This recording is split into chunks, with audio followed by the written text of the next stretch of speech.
take? Why is it going to take so long? Not please come, thank you very much, I'm glad you're here. No, that is very rare. So in that kind of environment, when that's why I was conscious of providing the restructuring environment up front. When you know that the company is focused on other, say, more critical things, or performance improvement, or finding short-term solutions to stop the bleeding, to look at restructuring, refinancing. The last thing the person wants to do is to fight the diligence professional, or whose only thing is going to ask for information. So in that environment, try and be patient, enduring, and go for the long haul is a tough ask. But it's fun. The other element is, of course, logistics. It is evolving in the country today. You have more and more virtual data rooms coming up. But from an accounting point of view, while a virtual data room, I'm sure Sharad will be very happy because it provides all his legal documents in a very structured manner. And if you don't provide something in a structured manner to a lawyer, that's the first excuse you will use and send it back. But with we as accountants, we must be a little mindful that we all know that it's not what's in the books that's important, but what's outside. And it's not also what's in the books, but the understanding of the transaction, the business transaction before the entry in the books of account. So a lot of the accounting and financial diligence is actually done on a lot more interaction with management. And it's not so much with the finance director or the key controller, but actually the people who write the accounts, who run the business, the purchase manager, the sales manager, the HR manager. These are the people who are actually got the grip on the arteries of the business, shall I say, on the heart of the business.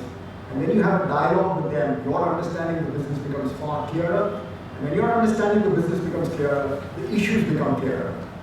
And the idea is not to find issues, but the idea is to find solutions, to address them. And when you talk with them, it helps in the process. So it's okay, it's fair that you start off with a virtual data room. You start off with the basic information in a virtual data room. You try and get all that information required right up front.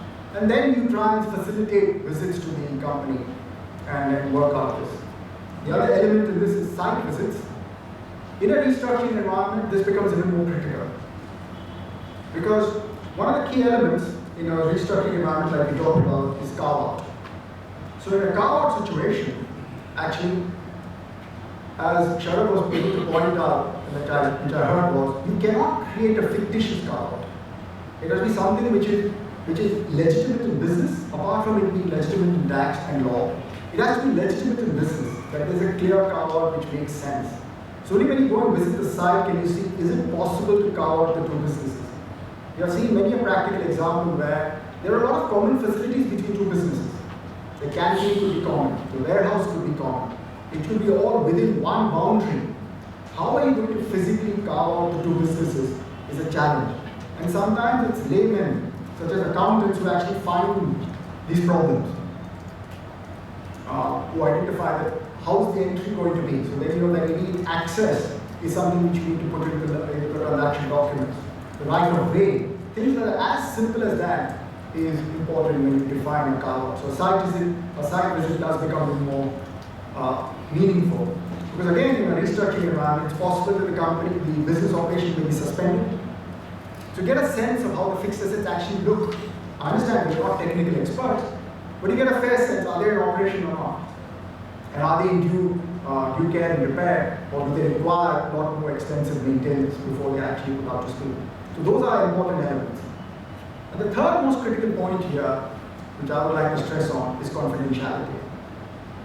Already when a company is going through restructuring, there's a bit of noise in the market. The Indian market, we're all very clear that information seeps very quickly. It leaks very quickly. So it's very important that whoever's the professional, whoever's involved, remains respectful of the information which is given. Because already customers will be getting uncomfortable, suppliers will be getting uncomfortable, employees and other stakeholders get uncomfortable to try to understand, is the business sustaining for the future. In that kind of environment, it's one's responsibility that confidentiality remains utmost. That would be one of my focus areas in a due diligence process. So the conduct of due diligence, we touched upon briefly in understanding when the challenges are, as we realize the management is quite stressed at that point of time, apart from structuring the business. So there's a degree of professionalism which needs to be provided for. One has to remain solution-oriented, and a pragmatic approach is required. It's in this kind of environment that one has to try and provide the diligence service. One very important thing is, unfortunately, advice or gyan in India, supply is always more than demand.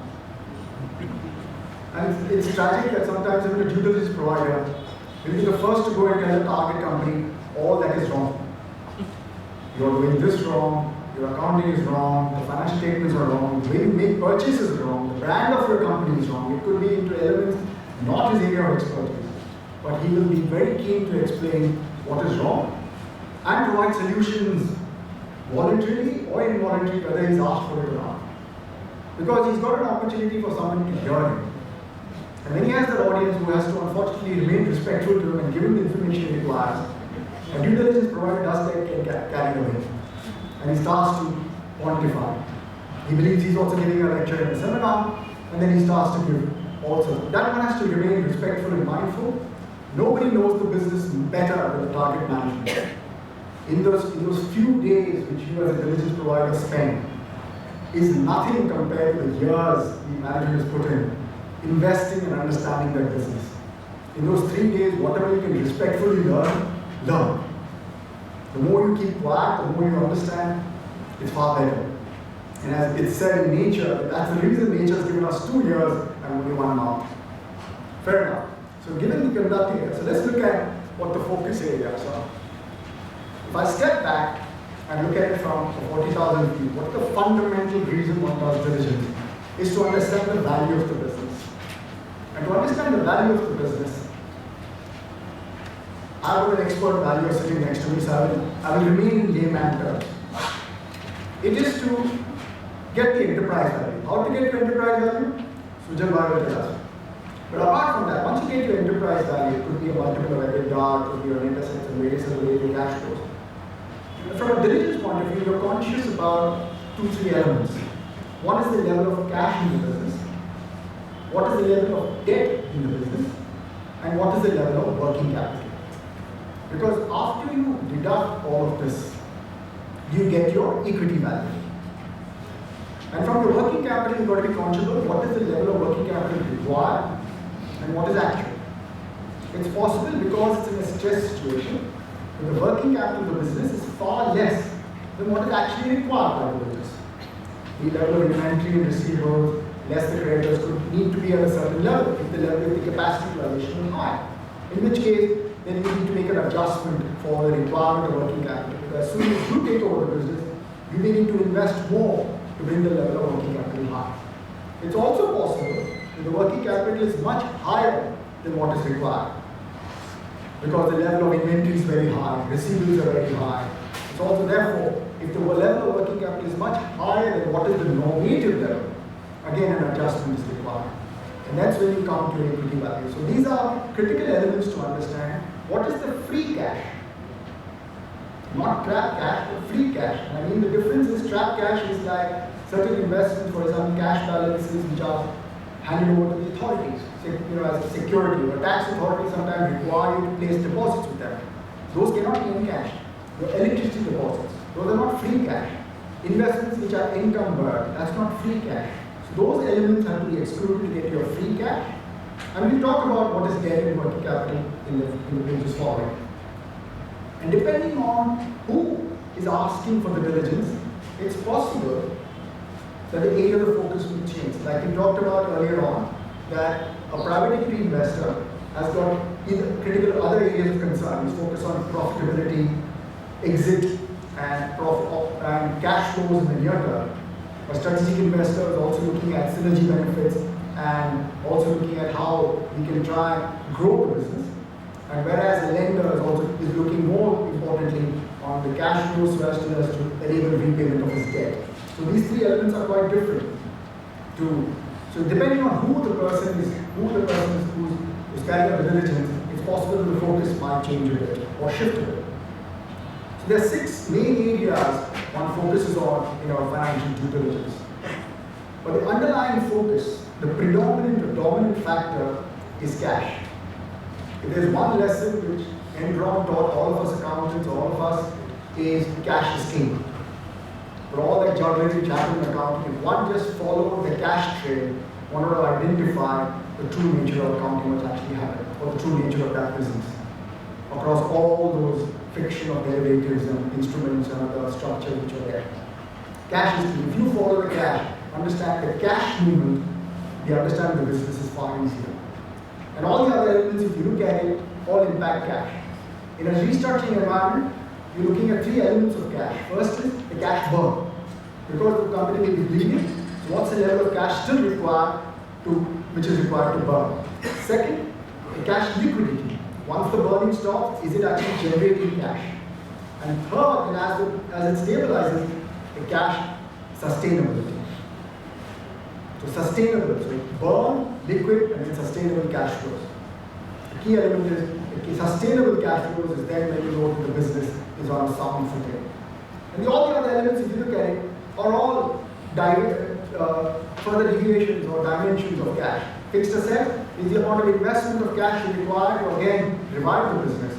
Working capital, again the extent of financing you may require to bring the level of working capital. Liabilities and commitments is the exposure you need to quantify to know your total cash outflows. And then your integration and structuring issues so that you understand if there are any value drivers which you can enhance the business with. Net debt, of course, is clear, and the other matters will be counted. So first, like we said, cash is key. So in terms of cash flows of operation, the important thing is to understand sustainable cash flows. The stability of the cash flows, the timing of cash flows and certainty. A degree of certainty. If one person taught me in the balance sheet of today, the only thing which is correct maybe is cash. And in today's environment, perhaps after Satyam, it's possible that even cash is not. That every other balance in a balance sheet is actually an estimate. And nothing relevant to the true value of that amount. It could be share capital, it could be fixed asset. If you look at it, the point is valid. So cash is actually critical. The second element is the quality of revenues. In a restructuring environment sometimes, the target is pressurized to inflate or to restate, if I may use a politically incorrect term, of revenues. So as a diligence provider, one has to be very conscious of what is the true nature, what is the true revenue of the company. First is from a pure accounting point of view, we knock off all the discounts, taxes, other charges which are sometimes parked in expenses just to inflate the gross turnover. Fortunately, we as accountants sometimes are quite smart in at least picking up those elements which need to be adjusted from turnover to get you a net turnover. The second critical element from a business point of view is if there are a lot of new customers, a lot of new products, it's quite possible that those are fictitious. In a company which is going through restructuring, getting new customers and new products actually are quite challenging. And then if you suddenly find that the company has got into trading, and trading in a big way, then it's quite probable that that trading activity is also quite fictitious. So that's a key element of focus when you're looking at understanding what's the level of operation of the business. And to that extent, the dependency on customers, who your new customers are, is there any customer churn is critical. From a supplier's point of view, you're trying to understand who your priority suppliers are, so that you know who you need to prioritize payments to. And we found actually in a cement company, that it was not a supplier or a customer which is critical, but that cement company was operating in an environment where the transporter was a monopoly. He had significant political connections, so that transporter had the monopoly of the shipment and movement of raw materials and clinker and cement. So that person became the most critical person in the company, because there's no way you could renegotiate with that person. If the person stops transporting, the business comes to a halt.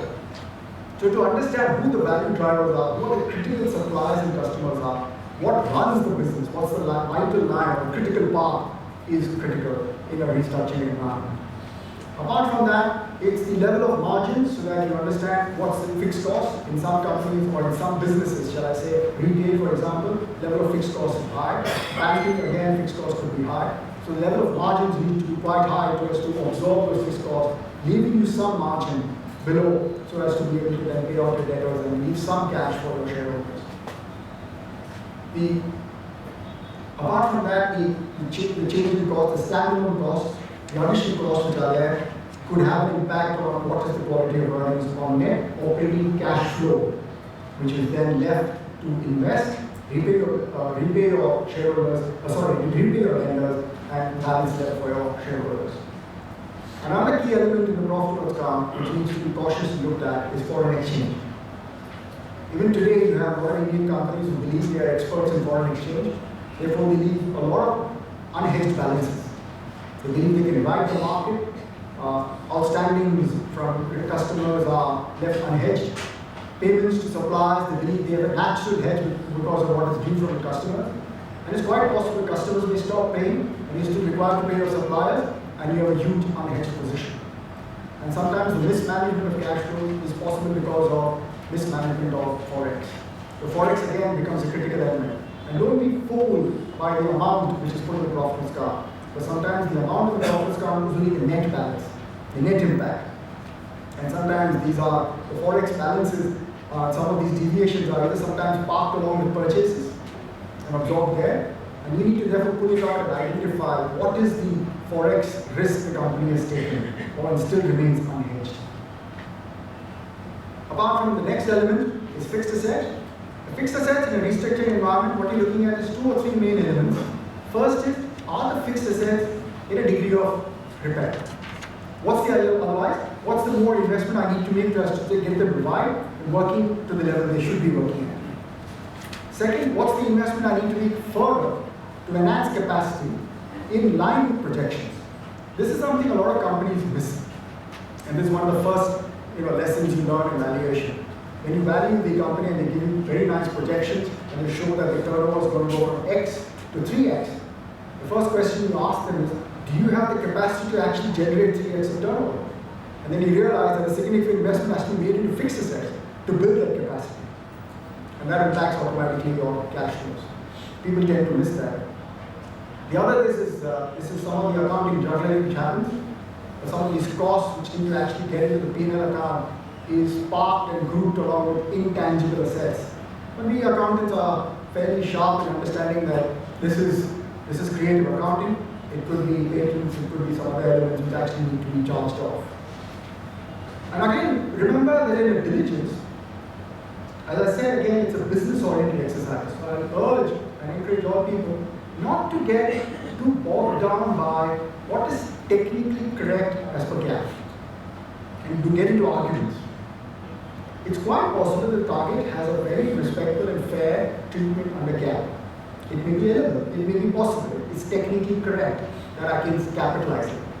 But from a business point of view, I think our focus remains on the cash flows of the business and understanding of what is left. If this is going to be repeated expenditure, it's going to be a repeated outflow. Whether you take it as a fixed asset or you take it as an expenditure, as long as it doesn't impact value, the valuation of the business, then that should not be a debatable point. As long as you capture what is the amount which is going to be outflow every year. That is therefore one needs to be cautious about. Okay. So then we go into working capital. Working capital again is very, very critical element. Seasonality of working capital is not just because of the natural seasons in this country. We find a lot of businesses have a different degree of seasonality not related to the environment. For example, a stationery business, there is a high degree of sales just before schools reopen. You have the PSU sector who are always encouraged to spend a lot of their budgeted money February, March, just before the year end. So you see a spurt of activity in the last quarter. Otherwise they realize that they may not get this budgeted amount in the next year. So that seasonality one has to be cautious because that impacts the timing of your transaction. As soon as you invest in the business and acquire it, if the level of working capital required needs to be more, you suddenly land up that you need to take on a lot more financing.